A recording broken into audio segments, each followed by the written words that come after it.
In No Man's Land, there is a legendary gunman known as Vash the Stampede, but despite being a deadly outlaw with even deadlier skills, he has sworn to never take another person's life. One day, on a sand ship heading for town, a lot of people are gathered for the journey, and unfortunately, that means there are thugs like these guys who rob old ladies' shops.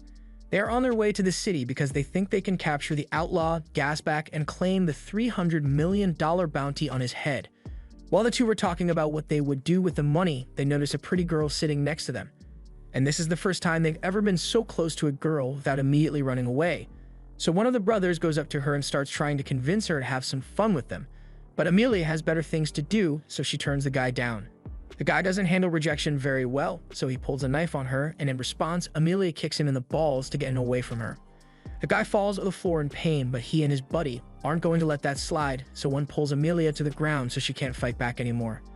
However, before they could do anything, Vash shows up and starts acting oblivious to distract the two thugs.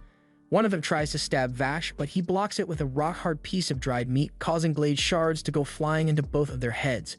The two then get angry and pull out their guns while threatening to shoot if Vash and Amelia don't do what they say. But before the guy could actually shoot anyone, Vash picks up a blanket and uses it to tie the two thugs up so they can't cause any harm. Vash is glad that the issue was resolved without anyone getting hurt, but this ship has a strict rule against firing a gun, so as a result, the two idiots are thrown overboard and left stranded in the middle of the desert while everyone else continues heading towards the city. Meanwhile, two girls from an insurance company show up in the city, and they're here to meet with the mayor, Kane. As they enter his house, they are surprised to see just how much money and security Kane possesses. And in fact, when Kane finally arrives, he is escorted by a dozen personal bodyguards for his safety. The two try to make a good impression on him by giving him a box of donuts as a gift, but his security team thinks they are trying to blow Kane up, so they hold the girls at gunpoint, hit the box with liquid nitrogen, before throwing it in a bomb scanner. The scanner tells them the box is safe, so Kane apologizes for the misunderstanding, but he currently has everyone on high alert since there's a major threat brewing. Anyway, the three sit down and discuss the terms of the insurance contract over some frozen donuts, but Kane doesn't understand why they need to review the contract since their insurance company already agreed to the payout amount. That bronze statue is a symbol of the town, and he spent a lot of money to get it insured, so no matter what their company tries to pull, he's not going to let them get out of paying for it. A little while later, Meryl and Millie head back to their inn, but Millie asks if it is really okay to leave without reevaluating the value of the bronze statue. Meryl tells her that their insurance company is one of the stingiest in the world, so they already set the value of that statue for the absolute minimum. The real reason they were sent here is because the insurance company doesn't want to pay the claim, so their job is to find any loopholes they can use to get out of paying the insurance money. Millie understands, but she doesn't think they need to worry about Gasback stealing that thing because even if he is a legendary thief, there's no way he would be able to steal something as large as that statue. However, Meryl isn't just worried about the statue being stolen. If Gasback is involved, there's a good chance he will end up destroying the entire thing, and then the company would have to pay out the $5 billion claim. For the sake of their jobs, Meryl tells Millie that they need to find a way to avoid having to pay the claim, even if it means defending the statue with their lives. At the same time, the sand ship has just arrived in town, and Vash is trying to talk to Amelia as they are getting off, but Amelia wants nothing to do with him.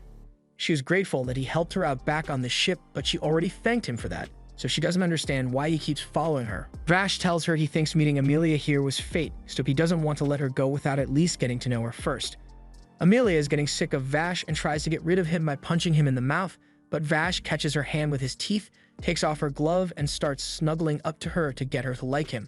But it has the exact opposite effects since Amelia freaks out and breaks out in hives. Vash asks if she's alright, so Amelia explains that she is literally allergic to men, so a guy like Vash touching her in any way would cause a reaction. If that's the case, Vash tells her she probably shouldn't have come to this city since it's full of all sorts of scumbags. But Amelia tells him he doesn't need to worry about her since she is more than capable of handling herself.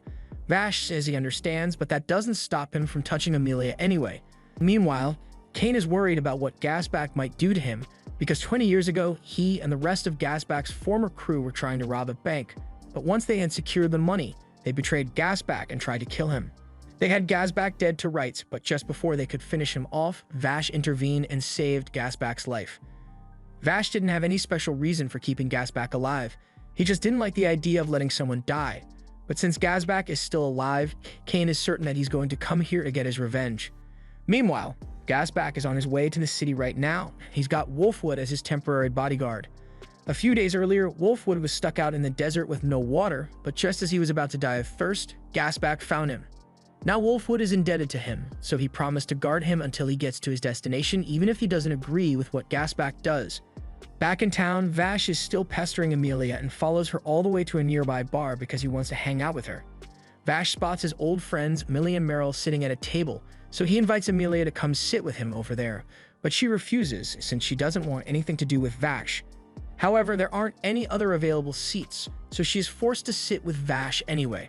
After a couple of drinks, Amelia mentions that she is in town because there were rumors that Gasback will attack this place soon, and she wants to be the first to put a bullet in his head. Millie warns Amelia that Gasback isn't an easy man to catch, but if she's still insistent on going after him, then she might want to get a life insurance policy. Speaking of Gasback, Meryl asks Vash if he's planning to get involved in this mess too, but Vash doesn't give her a direct answer. Meryl already has enough to worry about with someone like Gasback on the loose, so she can't afford to have Vash the humanoid typhoon causing trouble too. Just then, she realizes it might be a bad idea to say Vash's name here since he's a majorly wanted man. And this bar is full of bounty hunters, so things could get ugly really fast. That same night, Gasback is posted outside the city and he's really looking forward to all the chaos he will cause for Kane. Ever since the day Kane and the others betrayed him, he has been plotting his revenge. But it wouldn't have satisfied him to merely kill Kane. That's why he waited years for Kane to finally achieve something in life, just so he could steal it and cause him to suffer. Back in town, the bar has gotten pretty lively, and after so many drinks, everyone at the table is drunk and talking about their biggest worries. Amelia is about to say something about why she hates Gasback so much, but she suddenly feels like peeing, so she gets up and starts walking to the bathroom. However, before she could get there, one guy notices that she's really drunk, so he thinks he has a chance with her since she might not notice how ugly he is.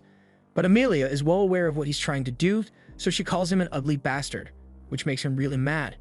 He tries to take his anger out on Amelia, but she easily dodges and knocks him into a table.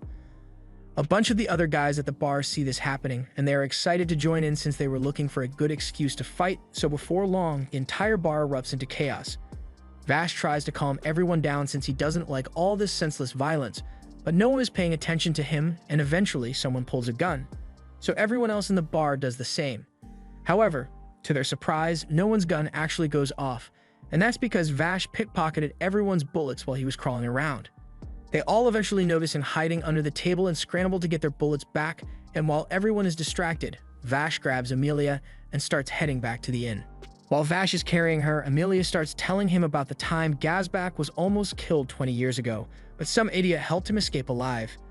Amelia is incredibly annoyed with how things happened since if Gasback had died that day, then a lot of people wouldn't have had to suffer because of him. Vash doesn't tell her that he's the idiot who saved Gasback, but he understands that his decision back then inadvertently caused many people to suffer, which is why he came to this city in hopes of stopping whatever Gasback has planned. Although he doesn't say any of that out loud and instead jokes about taking Amelia to bed with him. So she gets mad and starts pounding his back before her drunkenness finally catches up to her, and she throws up all over Vash. Vash later manages to bring Amelia back to the inn and puts her in bed to get some rest. And while she's out cold, she begins having flashbacks to the day her mother died. Elsewhere in the city, the power generator is being inspected, and according to the electricians, everything looks good, so it should be able to provide power for another dozen centuries or so. The next morning, Gasback makes his move and busts down the city gates with a massive cargo hovercraft. He is well aware of all the bounty hunters that are gathered here to capture him, but he doesn't care because this makes things more interesting. So as the bounty hunters attack him, he returns fire and takes a large chunk of them out before continuing towards Kane's house.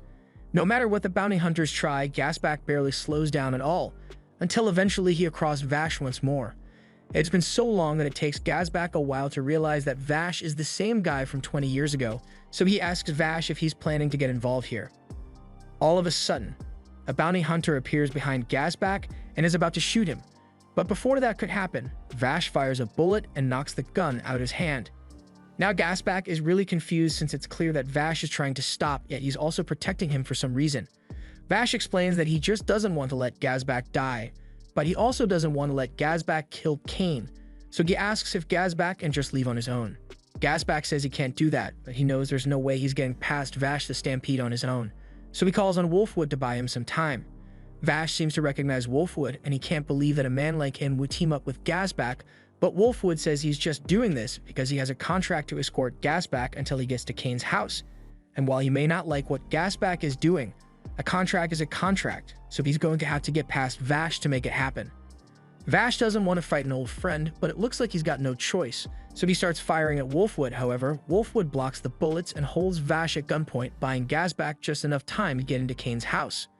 Once Kane realized that Gasback had gotten into the house, he started panicking, so the first thing that came to mind was to take out a gun and shoot his two buddies in the kneecaps and try to throw them under the bus to save himself.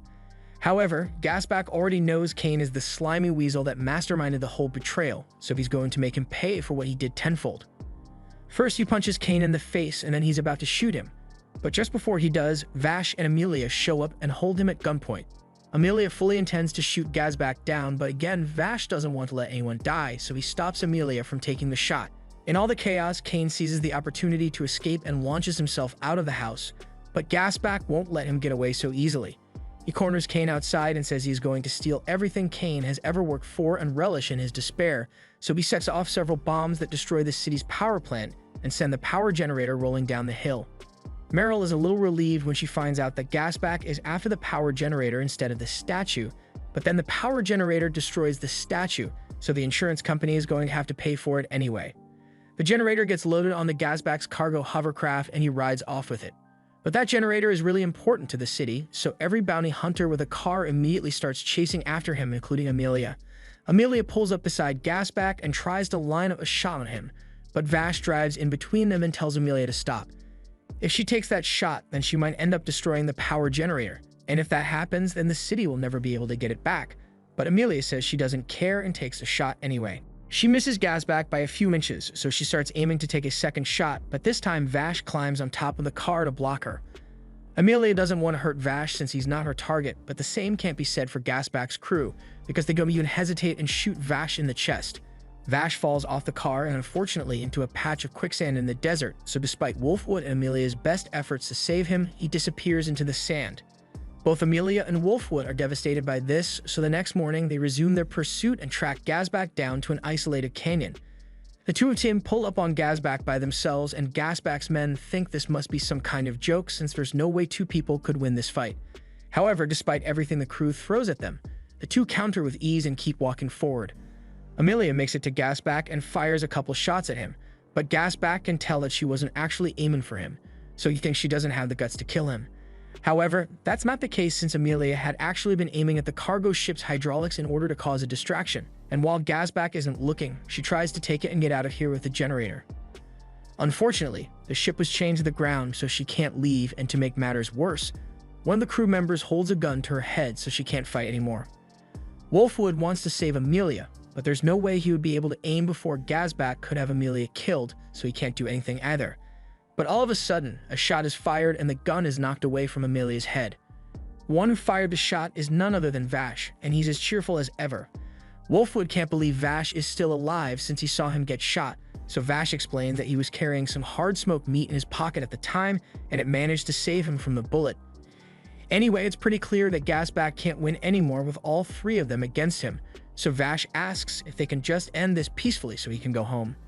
However, Gasback challenges Vash to a duel to settle this once and for all, so Vash agrees and asks the others not to interfere. The duel begins and both begin to fire at each other, but Vash is evidently the superior marksman because he easily shoots Gasback in the leg and shoulder to incapacitate him.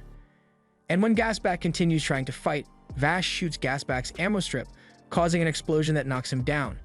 The duel is officially over since Gasback can't shoot anymore, but even though he lost, Gasback still intends to take Vash out with him, so he charges up an area of effect electric blast to take everyone out. Vash is prepared to stop him before he finishes charging up, but Amelia tells him to wait because she wants to handle this. The electric pulse goes off, but Amelia is able to block it with a special glove she is wearing, and Gasback is dumbfounded when he sees this because he is the one who made that glove. He demands to know where Amelia got that thing since that glove was made for his wife, so Amelia tells him that her mother left it for her before she died. She reveals that she is Gasback's daughter, and after he left her mother, she had to live a life of constant hardship. Gasback doesn't understand how that could have happened because he gave Amelia's mother enough money to live comfortably for the rest of her life, and that may be true. But then a bunch of robbers came along and stole the fortune Gasback left behind. And no one bothered to help them because of Gasback's rotten reputation. Not even the doctors were willing to treat Gasback's wife, so she ended up dying of a preventable illness. Amelia has hated Gasback ever since and blames him for her mother's death, so she wants to kill him as revenge. But when the time comes to pull the trigger, she can't bring herself to do it. She knows her mother truly loved Gasback and wouldn't want Amelia to kill him, so she decides to let him live after all. In the end, the generator is returned to the city and Gasback, along with all the other criminals, is turned into the police, so there's nothing more for Vash to do here. He and Wolfwood start heading for the next town, but then a piece of paper blows in Vash's face, and it says something about the Dodongo brothers recently escaping from prison, so Vash knows what he's going to do next.